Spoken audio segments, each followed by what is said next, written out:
I've been grinding rookie mock drafts, scouring the internet for player profiles, looking at player models to see what their future projections are, to make sense of this mess that we have in the 2022 rookie draft class. The best players ended up in the weirdest positions, the most mid players ended up in the best positions, and so that leaves a lot of fans of these teams wondering who's going to pan out to be good, and that leaves dynasty players wondering, who should I draft? Where is the value? And so I'm here today to make sense of the chaos. I'm your host, Abhi Gupta. You can catch me on Twitter at RealAbhiGupta, but more importantly, if you're watching this on YouTube, make sure to like this video and to subscribe to our channel so you don't miss content. And if you're listening to us on podcast, whether that's Apple Podcasts or Spotify or anywhere else, make sure that you are following this podcast so you don't miss anything. Now let's make some sense of the madness. Now, before we start, I need to give everybody a primer on how exactly I'm framing the structure and the rankings of the players in this video. So we got to understand that there's a couple of different factors that we need to consider when we're evaluating all of these players. I have a list of 3. The first is, most importantly, the player profile. So who is the player? How did we like them before the draft? And where did they end up landing? All of those things help us frame who that player is in relationship to their job in the NFL and what we actually think that they are going to become. The second thing is market value. If the entire market is overvaluing a player that I really like, or severely undervaluing a player that I don't like, there has to be some sort of balance. I'm not going to overdraft a player. I'm not going to say that he's way higher than somebody else, just because the entire market has now caught on to the value that that player brings. And so that actually leads to my third point, which is my job as a content creator is to be entertaining, but also, and more importantly, give you correct projections and analysis. You might not always agree with what I have to say, but my goal is to give you the tools to make the analysis that will help you understand the NFL and the players that you might be drafting way better. In fact, I did a poll this week just because I was curious. If you look back at, a couple of years and you look at the draft classes, some things are like really, really clear to us. We have an idea of, who are the players that really panned out, who are the players that busted. But of course, in hindsight, everybody wants to be right. But if you were to make the exact takes that panned out a couple of years ago, you would have been flamed for it. So I'll throw this poll up onto the screen. For my podcast listeners, I'll read the poll out loud. So I said, I'm really torn on my rookie order after this draft. Projecting potential outcome is instrumental in how I value players, as I just said before. So my question is, in 2020 hindsight, would you still have liked to have taken Jalen Reagor somewhere between the 8th and the 10th pick, so middle of the first round, and taken Jalen Hurts in the 3rd round according to ADP at the time that we actually had these drafts? Or would you have preferred that a content creator like me would have told you to draft Hurts in the 1st round over players like Jalen Reagor who had 1st round draft capital? And of course, these results are going to be a little bit biased. I mean, we know Twitter is a little biased. People aren't always, the most truthful. But for the few of you who did answer this poll, the results indicate, 81% of people say, yeah, I wish you had told me to take Hurts in the middle of the 1st round. And only about 19% of people said, please, I would have, rather you take Reagor in the 1st round still, given that information that we have. Now, personally, I'm in the business of giving you the right advice. I'm in the business of making sure that you get your picks right and that you're evaluating players from all of the perspectives that you need in order to make an informed pick. I would have loved to have taken Jalen Hurts over Jalen Reagor. That's not a question for me. And I think that's really how I'm thinking about this 2022 draft class, especially because the tiers aren't really that big. And the tiers that we do see, it's all about how you project. If a player that would go in the 3rd round this year ends up becoming a top 10 dynasty asset, I would rather have that player and quote unquote, overdraft them now than to have to pay the price later on for that player. Because we're trying to pick out and project what these players are going to do in the future. And, well, that's what I'm trying to do here. Okay, so with that primer, let's jump into the big board. So the first overall player on my board is Breece Hall, running back out of Iowa, who was drafted to the New York Jets. Now, many people like Breece Hall. Breece Hall is kind of your all-purpose back. He showed that he can do it in college, in many different roles. He was a workhorse back. He'll be able to see the receiving upside as well as the rushing upside. But of course, he's going to the Jets, and so that's always kind of a question. What's going to happen there? Are the Jets going to utilize him properly? And when you also look at the backfield that he's in, he might end up having some cannibalization from running back Michael Carter, who might take some of the receiving upside from Breece Hall. But all of those things said, I am a firm believer in talent over landing spot, because if you're not talented, you aren't going to succeed. It's kind of like this hierarchy, right? Step 1, you got to have talent. Step 2, I look at landing spot. Step 3, if you have talent and landing spot, then you're like the ultimate prospect. We saw a classic example of this in 2020. A lot of people had DeAndre Swift as the running back 1 in the class, and when he ended up going to Detroit, a lot of people faded him. He became instantaneously the running back 3 behind Clyde Edwards-Helaire and Jonathan Taylor. Meanwhile, Clyde Edwards-Helaire had been viewed as the clear-cut running back 3, but because he ended up in Kansas City, people immediately shot him up. And in fact, some people drafted him over Jonathan Taylor. I mean, I remember in one of the leagues that I was in, Jonathan Taylor, I ended up getting him at the 104 position because the guy in front of me took Clyde Edwards-Helaire at 103. I think when you look at the players as entities and like projecting, what they're going to do, they need talent. In the landing spot, you can think of it as an accelerant of the talent that they already have. Worst case, you're going to get a pretty high floor because they're so talented. They may not see, the generational level of production, but that they're going to produce. Now, let's bring it back to Breece Hall. I still really view Breece Hall as the clear-cut number 1 player in this draft class, and it's really because of what he is projected to do. Now, I'm going to be referencing the model that I'm about to talk about throughout this episode, but this model was created by Marvin Elikin. He's at FFMarvinE on Twitter if you want to follow him, but his running back model takes in things such as draft capital, production, athleticism, efficiency, and he overall tries to understand, given your film score and given your athletic score, given what the NFL says about you in terms of your draft capital, and then adjusting your production based on your experience level, right? Because if you're a freshman and you really, really kick ass, then you are more likely to just be innately talented versus someone who wasn't able to produce for the first 2 years, but then was really able to produce their, junior and senior year. That's not as impressive as a freshman really kicking ass. And so when he looks at Breece Hall's profile, he very, very clearly is the highest projected points per game player out of this entire draft class at 13.13 points per game projected between years 1 and 3. And he is percentiles above everybody else in terms of having a 95.44% percentile score, where the next best player is at 83%.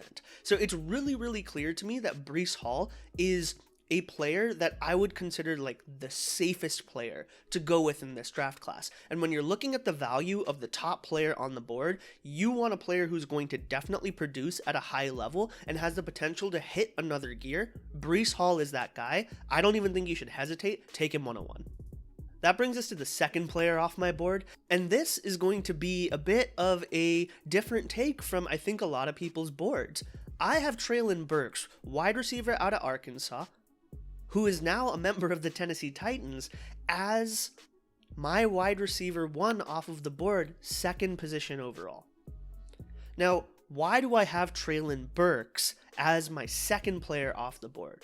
Well, I've just loved Treylon Burks' profile from the get, and all of my episodes previous to this one have talked about how versatile of a player he is, which again means that he is going to have a higher floor than a lot of other players, because no matter what situation he goes into, he has the potential to succeed.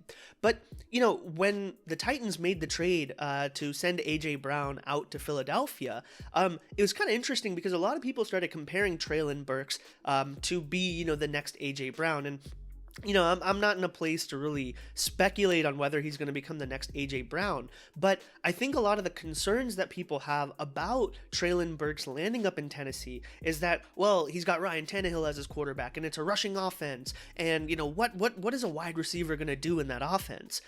And then we just had A.J. Brown in that offense kicking ass, being, some people's wide receiver one in Dynasty, and Treylon Burks really is just going to be stepping into a vacuum, right? With the potential to, realize at least a part of what A.J. Brown was producing there. I mean, his competition is Robert Woods, and Nick Ian Westbrook, whatever. That's not really, something to worry about. Treylon Burks has a path to being the top wide receiver candidate on the team, and that inherently is signaled by the draft capital that was used, in comparison and in conjunction with the move to trade A.J. Brown out to Philadelphia. Now, the player model that Marvin uses really puts him, very equivalent to a couple of other players in this draft class. When you break it up into tiers, Treylon Burks is part of tier 1, and there is no statistical difference really between the projected points per game for all the players in tier 1. So this is really where your personal bias can come in, and really help you determine what is my wide receiver one off the board, as long as it's one of the 3 players in the tier: Treylon Burks, Garrett Wilson, and Drake London. I think I really like Treylon Burks' profile also because of his receiving yards market share. So he owned 36% of the total production that Arkansas had in terms of receiving yards. And that's a lot, right? That's a very, very high threshold in comparison to the other receivers on the team. So it doesn't really matter to me if he's in a high passing volume situation. I think that Treylon Burks has the ability to capitalize.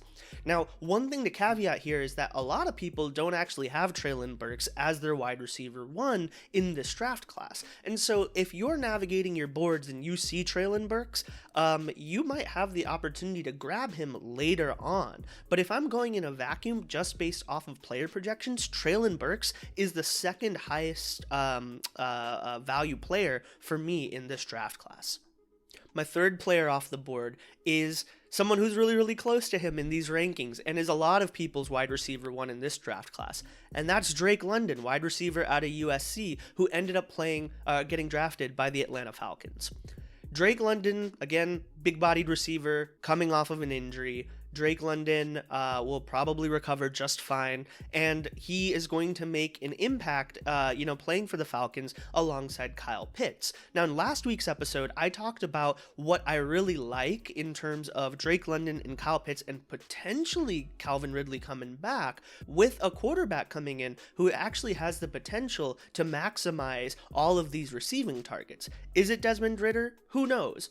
But it might be a quarterback next year that they draft if Atlanta doesn't end up doing much this season. And I think that that's really exciting because Drake London, when you look at his prospect profile, he's projected to have 11 points per game between years 1 and 3, which is the same as Treylon Burks and Garrett Wilson.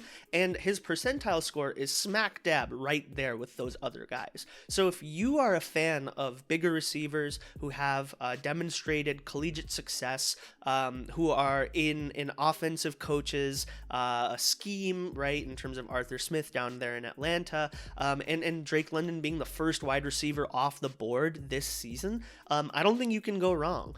I do think that if you want Drake London, you have to be careful in your drafts because you need to go and secure the bag. You need to trade up for him if you're anywhere below the 3rd pick. So there's a potential that someone's going to double up on running back, or somebody might go one running back and one wide receiver. But for you, if you want Drake London, I think you got to move up to grab him based on the market sentiment that so many people are taking him somewhere between the 2nd pick and the 3rd pick overall in the draft.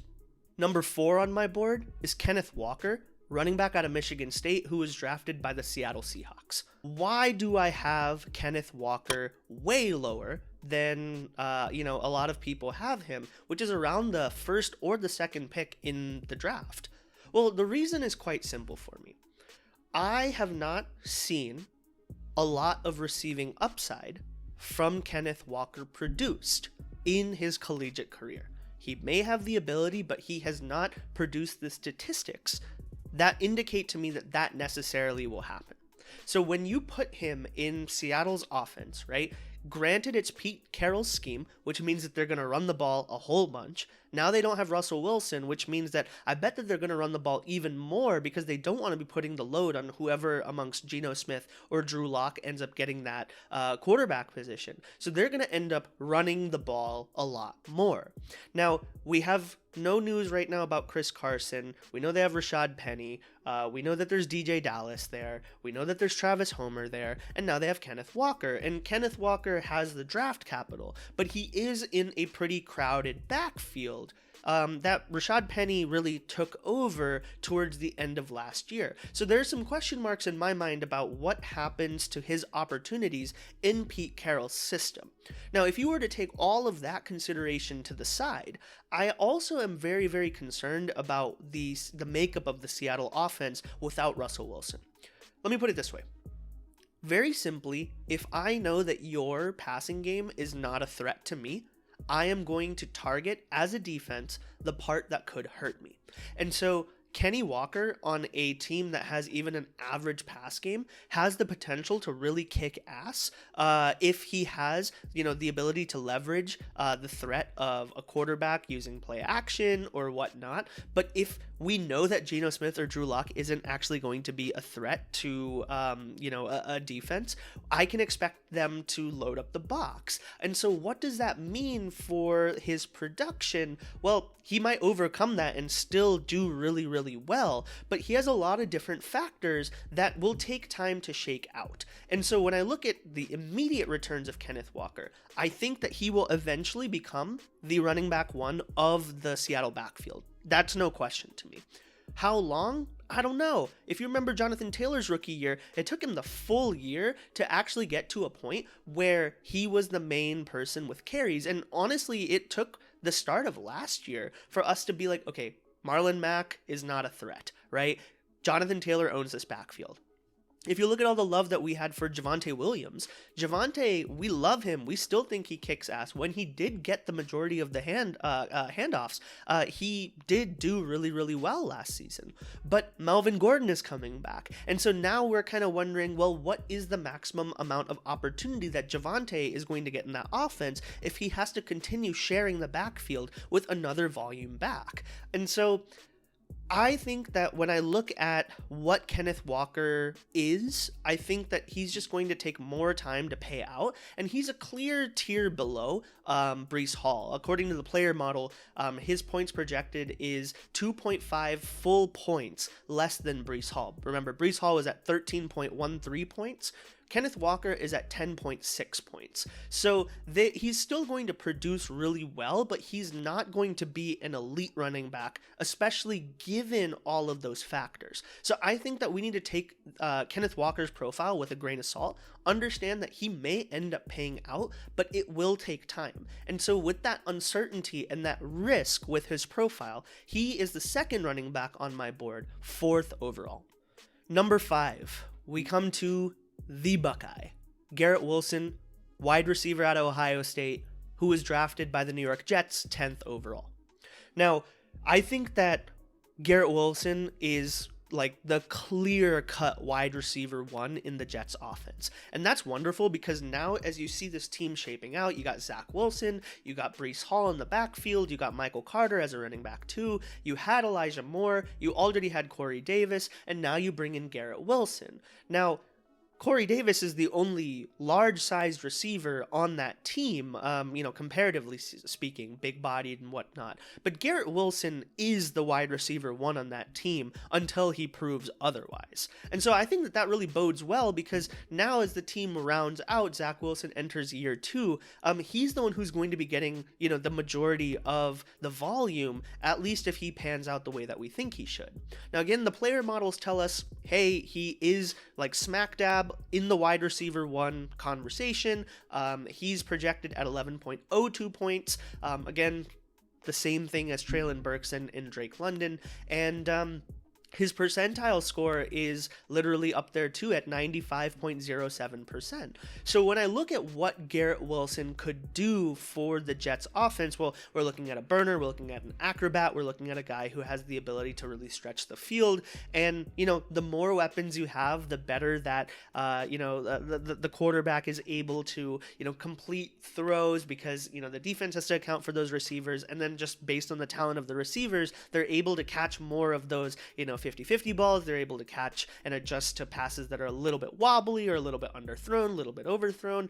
Garrett Wilson will have that potential in this offense. And when you also consider the fact that Mike LaFleur, who is the offensive coordinator for the Jets, came to the Jets with Robert Saleh from San Francisco, where they were playing or coaching under Kyle Shanahan. I really think that now that you add these other types of receivers who are burners, who have the ability to really lay punishment, that have the ability to stretch the field, you're really going to start seeing what the San Francisco offense was brought over to East Rutherford. And perhaps the Jets could have something cooking here. Not a playoff team yet, in my eyes, but a team that is now offensively potentially going to be able to produce, especially now that Mims is no longer on the field, and now you have a top three of Garrett Wilson, Elijah Moore, and Corey Davis.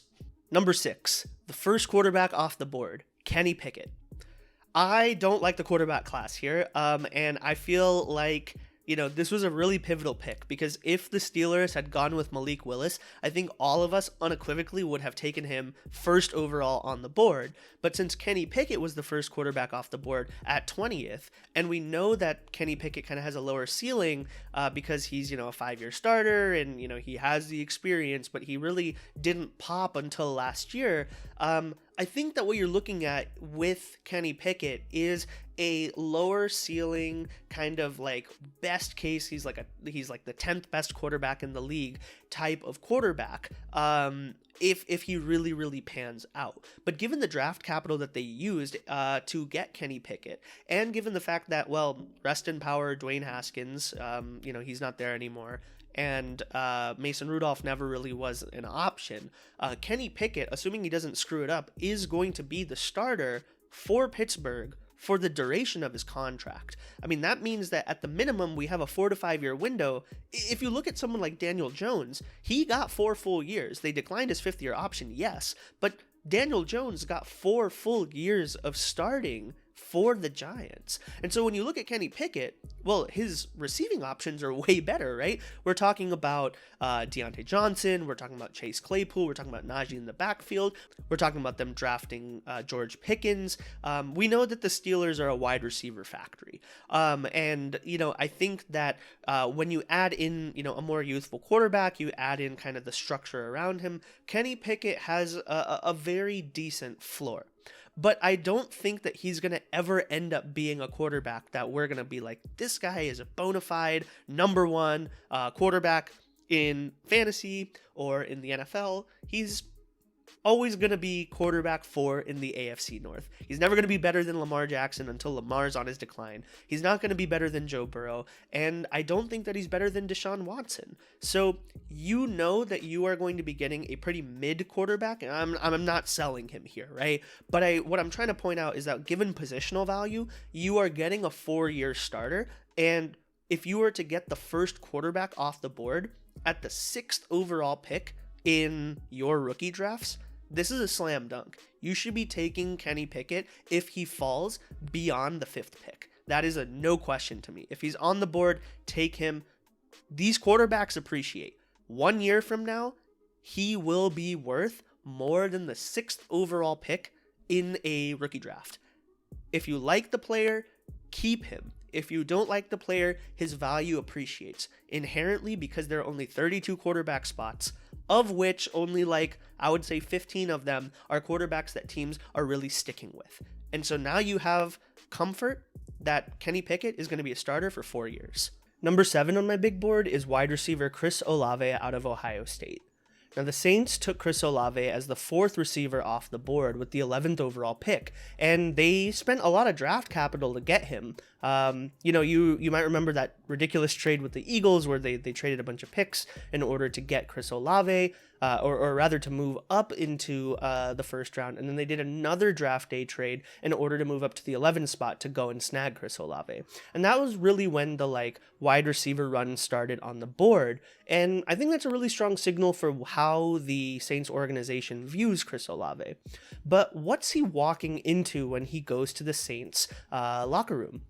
Well, I think he's walking into a pretty barren wide receiver landscape because, there's really no one to compete against him because Michael Thomas is injured, and he's been so for the better part of 2 years, right, with all of the injuries that he suffered. And I think that Michael Thomas, even when he returns, is he going to be at the same level of production and talent and skill that he was during that incredible record-setting season? We don't know.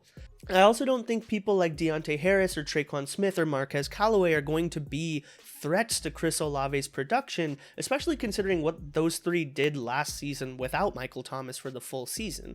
Jameis is coming back, and we know that Jameis, he's not as up and down as he was during his Bucs years, where he had the 30 touchdown, 30 interception season. But we definitely know that he, in Sean Payton's final season with the Saints, was a more reserved version of himself. He wasn't committing as many mistakes, but as a result, he also wasn't throwing as much. And I think that really reduces the volume that you would expect to see in that offense. However, as we talked about with Treylon Burks, even if an offense has, more of a rushing lean, has a lower tier quarterback, we do know that the wide receiver one in that offense will eat, especially if they are alpha, elite, talent, whatever word you want to use. Chris Olave, when you look at his profile from Ohio State, I would have felt a lot more comfortable making that claim in 2021 if he had come out as an early declare, as a junior, as someone who was the wide receiver one on that respective team.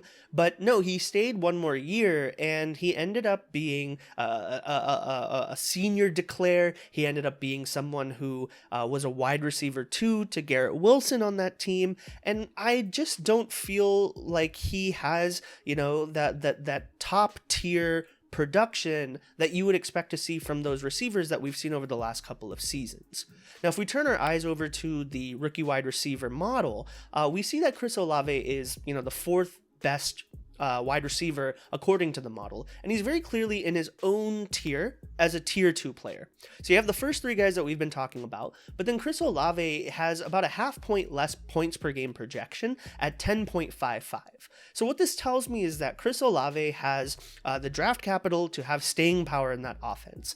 But based on all of the evaluation that I've looked at for his prospect profile, I really do think that he will see most of his production if he's able to have a true bona fide wide receiver one complementing him and his game while in that Saints offense. So I do think that also, when you're looking at the types of receivers that you'll be picking in the middle of the first round, we are now seeing an increased risk profile with all of these receivers. I mean, you're picking from guys like Chris Olave, Jamison Williams, Jahan Dotson, Sky Moore, George Pickens, Christian Watson. And when you look at all of these guys, I think Chris Olave gives you the most certainty out of all of those player profiles, considering that he had multiple years of production in college at a D1 school, at a top tier program like Ohio State. And worst case, he's going to be a lower tier wide receiver one until they find someone who is the bona fide guy for that offense. At the 7th overall pick, I feel like he is probably your best bet, considering the receivers, the running backs, tight ends, and quarterbacks on the board. I'll go Chris Olave here. And so that brings us to the 8th pick. And increasingly, that risk goes up and up and up. And here I am at number 8 going with Jamison Williams. Jamison Williams has the draft capital that a lot of these other guys don't. Jamison Williams had the 12th overall pick used to select him. He went to the Lions, and he's going to a team where, Amon-Ra St. Brown really showed himself to be an NFL, talent, right? Last season, going off with Jared Goff. This offseason, they went and got DJ Chark, who many people view as like a faux wide receiver one. And then now here comes Jamison Williams after a stellar year at Alabama, which many people believe, if he hadn't gotten injured in that title game, he probably would have helped Alabama win another national title. But of course, we are expecting somewhere between an 8 and 10 month timeline for him to return. which means Jameson Williams isn't going to be returning to the Lions probably before, like week 6 at the very earliest. Now, this is a long-term evaluation, so I'm not super worried about, his turnaround time in terms of his career. ACL injuries at this point, when we're talking about modern medicine, is something that players are able to recover from a lot easier, a lot faster compared to even 10 years ago. But what concerns me, again, about Jameson Williams is the fact that he produced and really popped 1 year. He couldn't beat out wide receivers at Ohio State for the first 2 years. He didn't get any meaningful playing time. But then when he moved over to Alabama and really didn't have any competition in that room, he really showed himself to be, a top tier receiver for the Crimson Tide. The prospect model tells us that Jameson Williams is a tier below Chris Olave, looking at the fact that he is another half point below Chris Olave's point per game. So tier 1 was around 11 points per game, Chris Olave was at about 10.5, and Jameson Williams is sitting at under 10 at just about 9.9 projected points per game. And I think that makes sense, right? I think that the Lions have a lot of wide receiver 2s on their team, in Chark, in Amon-Ra St. Brown, and now in terms of Jameson Williams. And I do think that, I'm not going to discount his production from his junior year as a reason not to draft him or that he will bust. But I definitely think that, like, when you even look at what Devonta Smith did last year, he produced, right? He didn't fail, but he was not producing at the same clip that, like, a Jamar Chase was. I think Jameson Williams is someone who's going to produce at the NFL level. I think that he will be someone who you want to roster, definitely. But I don't think that Jameson Williams is a wide receiver 1 in that offense. I don't know who is, honestly. And he's going to be sharing targets with a lot of other guys on that team with Jared Goff as the quarterback. So I think Jameson Williams will have, a fine NFL career. I view him as a wide receiver 2, and that's what you're getting here with the 8th overall pick. But that draft capital means something because an NFL team is investing so much energy, time, money into this guy that he, at the very least, will have many chances to show off what he's able to do. So 8 picks into the draft, we have already picked so many wide receivers, and I think that really speaks to kind of the distribution of wide receivers in this draft class. You have a couple of guys who are like really good, and then a lot of guys who, kind of mix in with one another. You got to really evaluate each of these guys based on their talent and their landing spot, and then your own personal opinion about what that means and what that will translate to, going forward into the NFL. And so with the number 9 pick, you have a lot of choices here. You could go QB, you could go wide receiver, you could take a running back, but I personally am sticking with wide receiver here, and I'm going with Sky Moore with the 9th overall pick out of Western Michigan.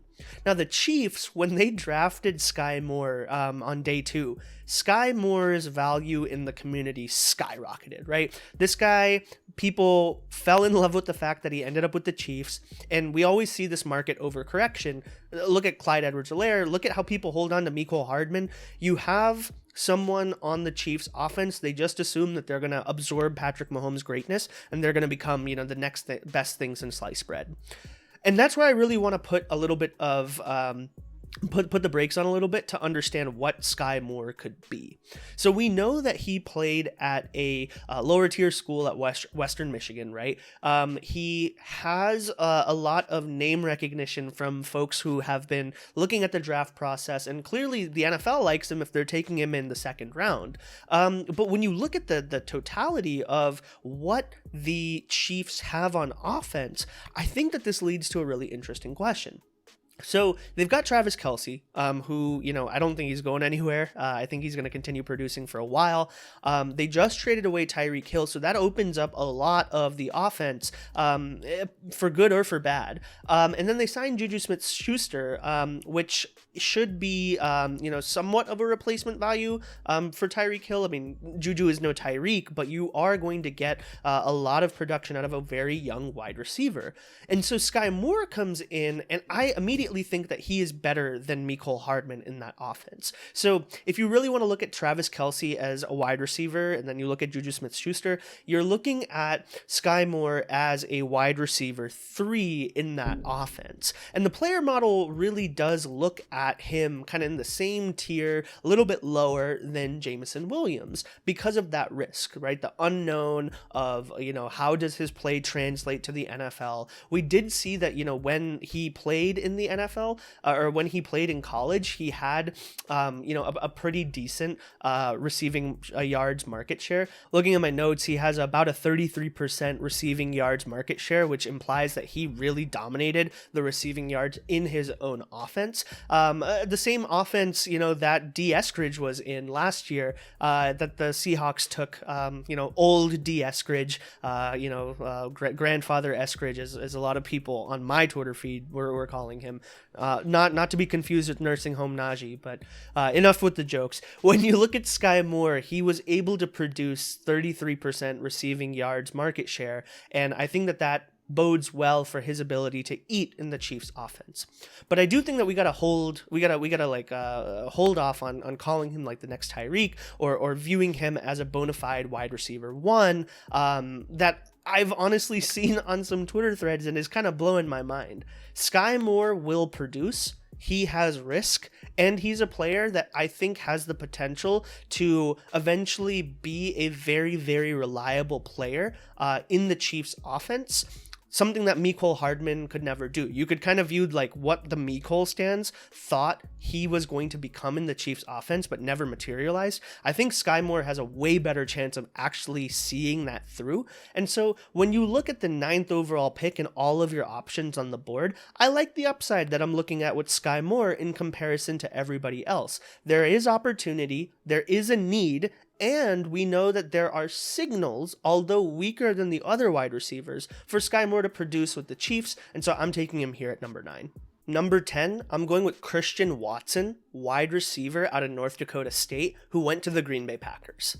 Now, what you're seeing across all of these wide receiver conversations is what is the opportunity. And there's no team that has a wide receiver opportunity like the Green Bay Packers. They just traded away Davante Adams, who many people would consider the top wide receiver in the NFL, and Davante Adams being gone, you have, that whole narrative that, who does Aaron Rodgers trust now in that offense? Who is he going to throw to? He's, you're looking at guys like Marquez Valdes-Scantling. You're looking at guys like Alan Lazard. You're looking at guys like Randall Cobb, a very old Randall Cobb. Robert Tonyan is going to be coming back from an ACL injury, and now you have Christian Watson entering the fold. Not to forget Amari Rodgers here, but Christian Watson now enters the fold with 2nd round draft capital. And I think that when you look at how the Packers draft, any Packers fan who is really up to date with the team will tell you that, look, the Packers love guys who have talent, but then also have incredible athleticism. Because if you have that talent and you have that athleticism, they have a lot of grounds to develop those players. I think this is exactly what they liked with Davante Adams when they drafted him somewhere in the mid 2010s. When you have a player that has a lot of raw athleticism, you can teach him, if he already has some of the knowledge and has demonstrated the ability to dominate in college, how to be a successful NFL wide receiver. Now, why haven't they done that with any of the wide receivers that aren't Davante Adams? Couldn't tell you. But this is the rationale that a lot of Packers fans will give you around why Christian Watson is really going to slay. He had a very high RAS score, a raw athletic score, and when you look at his dominator rating, he had a 44% dominator rating at North Dakota State, which, is pretty incredible. Put the FCS stuff aside.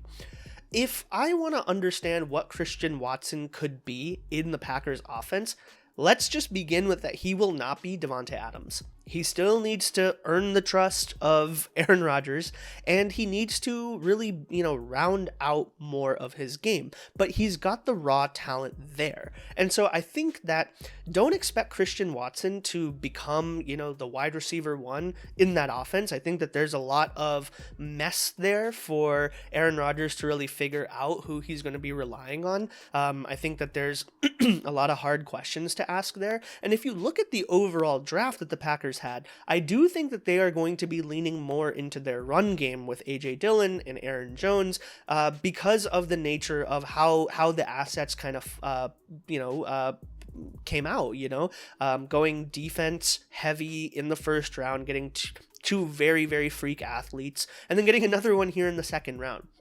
Now, the player model says that Christian Watson is even more, of a lower tier than Sky Moore. So Sky Moore was at 9.69 projected points per game. Christian Watson is projected to have 8.25. So now we're talking like a full magnitude. This is like more than 10% projected less for Christian Watson in his first 3 years, which implies to me that there is, again, increased risk with his profile. But then on top of that, for him to kind of supersede that, he is going to need to fill out in ways that this probabilistic model is telling you could happen, but isn't one of the majority paths. I do think that Christian Watson over the next couple of years could round out to become a really good wide receiver in that offense, but we're playing with a lot of hypotheticals, we're playing with a lot of ifs, we're playing with a lot of, when this happens, which is never guaranteed. I mean, for all we know, Aaron Rodgers is not going to be the quarterback for the Packers in 2 years. The GM of the Packers himself said that we don't view our deal with Aaron Rodgers as a multi-year deal. We view it as a sequence of 1-year deals. And that's because we don't know what Aaron Rodgers wants to do. He changes his mind every 5 minutes. Sometimes I love my front office. Sometimes I hate the team. I want to go here. I want to do that. So really, I don't know what the certainty is around the situation for quarterback for Christian Watson. If Jordan Love steps in, what does that mean for his upside? Who knows? A lot of questions. But if you like the risk and you want to take a chance on a guy who could become something really awesome, but you're willing to put in the patience to see what he could become, this is a great place to take Christian Watson. It's time, baby. With the 11th overall pick, I would take Malik Willis, the third-round quarterback out of Liberty that was taken by the Tennessee Titans. Why am I taking Malik Willis here? Well, let's just put it this way. I have felt from the very beginning that Malik Willis has QB1 potential. If the Steelers had taken Malik Willis with their first-round pick, I believe that Malik Willis would have been going 101. Now let's be frank. Malik Willis is a third-round quarterback, right? The NFL, many teams passed on him several times over. QB-needy teams passed on Malik Willis several times over. And the Titans took him after, they traded up to grab him in the third round. But if you look at the history of successful third-round quarterbacks in NFL history, this is the notable list of quarterbacks. Russell Wilson, who is the example everybody will go to. Nick Foles, Matt Schaub, Josh McCown, Jacoby Brissett, Mike Lennon. That's not probabilistically something that I find great. But we also know that there are outliers. So the question becomes, what do you do with a quarterback like Malik Willis? Well, when I look at what's on the board and my own player projections, I think that Malik Willis has the upside and the opportunity to be a Jalen Hurts type of value. And in several years, you could be regretting not taking him this early in the draft. And it's not really that early either. It's the 11th overall pick, right? At this point, my board has players like Rachaad White, James Cook, Isaiah Spiller, none of the tight ends, maybe Desmond Ridder, and then you got like Wan'Dale, George Pickens, John Mechie. I'm looking at upside here. With the 11th pick in any sort of draft, you are now looking for upside, despite the risk. You have assumed risk with all of those players. And Malik Willis has the dual threat ability. If he has that opportunity in a place like Tennessee, I think that he will be a Jalen Hurts type player who will have so much upside for fantasy players and for the Titans organization. I mean, we know that the Titans are not going to keep going with Ryan Tannehill. We know that they have seen enough. They've thanked him for his time, but they know that they have hit their ceiling with what they can do with Ryan Tannehill. Otherwise, they would not have traded A.J. Brown, and otherwise they would not have moved younger at both wide receiver and quarterback. Now, what's the turnaround time for a player like Malik Willis to actually start playing? Well, you got a couple of situations, right? If Ryan Tannehill gets hurt, which we're not hoping for, but if he does, Malik Willis will be starting. If Malik Willis develops, you could see him starting in a year from now, or if he takes more time, maybe 2 years. So you have a long runway. I really think that this could end up being like a Lamar Jackson type situation, or it could end up being like a Jordan Love situation. Lamar Jackson, where he's starting by the end of the year because the veteran that was there was underperforming or got injured. But it could also be like Jordan Love, where Malik Willis doesn't actually round out to be the player that the organization thought. And as a result, they're going to have to pay Ryan Tannehill a boatload of money in order to stay. But when I look at the upside, right, I think that what Malik Willis could be is something that I want to take a chance on with the 11th overall pick, especially considering positional value, because even if Malik Willis doesn't start all of this year, in 1 year, if he hasn't played, I believe that he will have appreciated value compared to where you're taking him right now. Like, let's use an example, right? So a lot of people were taking Trey Lance at 102 or 103 last year. We know that there are reports out there that the 49ers are a bit skeptical about his, or they're not skeptical, they're underwhelmed by Trey Lance's play. Would you trade the second or the first overall pick in a draft for Trey Lance today?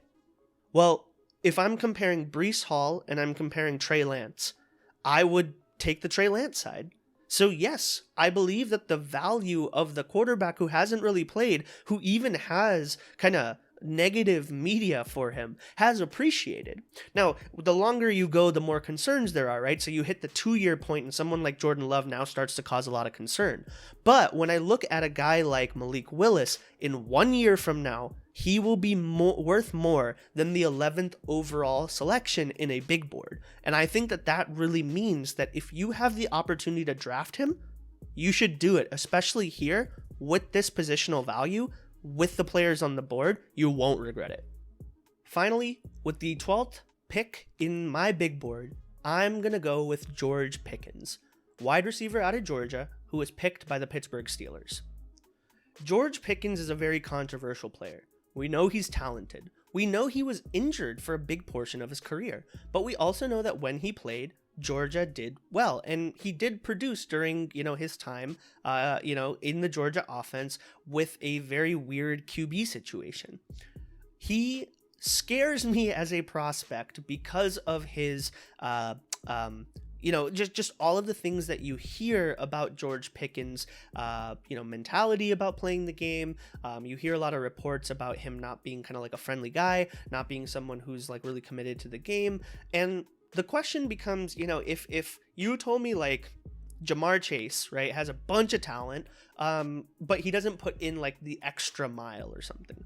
A lot of players end up having really successful careers doing stuff like that, right? They may not have elongated careers. They may not have careers that could have been, Larry Fitzgerald or Jerry Rice length careers, but we definitely know that players have gone just off of their laurels and been successful in the NFL.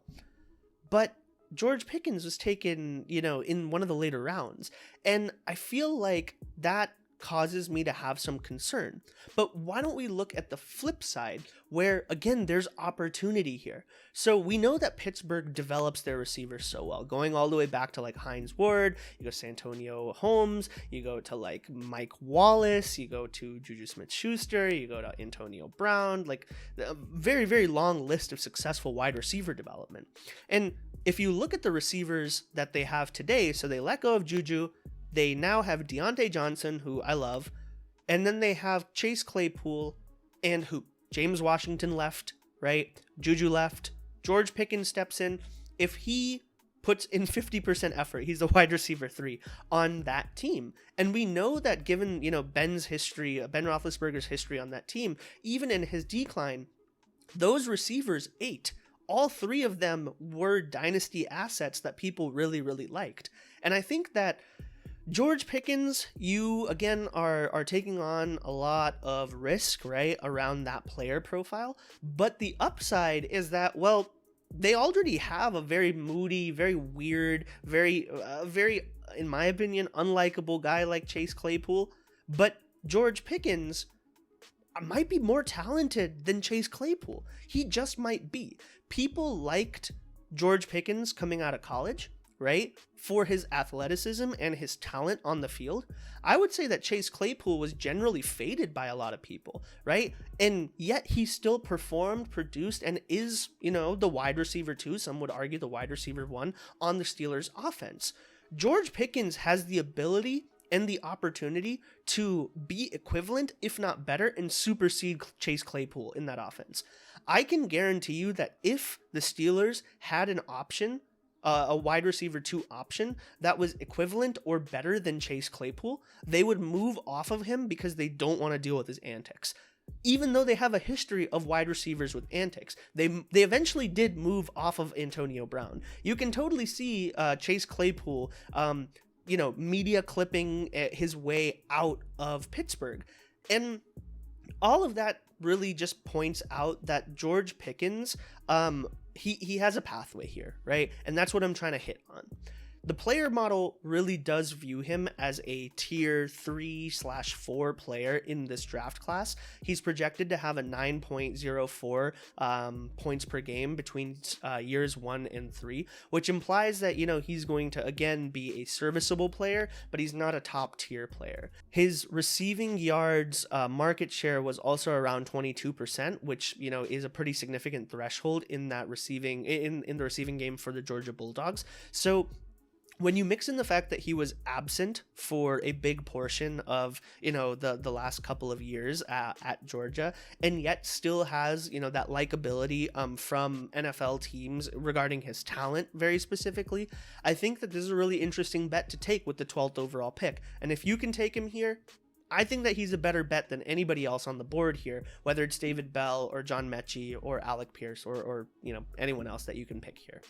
Thanks for tuning in today. We've tried to make some sense of the absolute madness and confusion of the player prospects in this draft class. And, there's a lot of different directions you can go. I really believe in the philosophy of talent first, situation second, talent and situation third, in that tier order. So if you can get a player that really checks those boxes for you, then go for it and tier your rankings accordingly. But hopefully these numbers provide you some context, provide you some relational, understanding of all of the players. And of course, if you liked our content, please make sure to like this video, subscribe to our channel. You can catch me on Twitter at RealAbhiGupta. Thanks for watching today. Let's hit that music.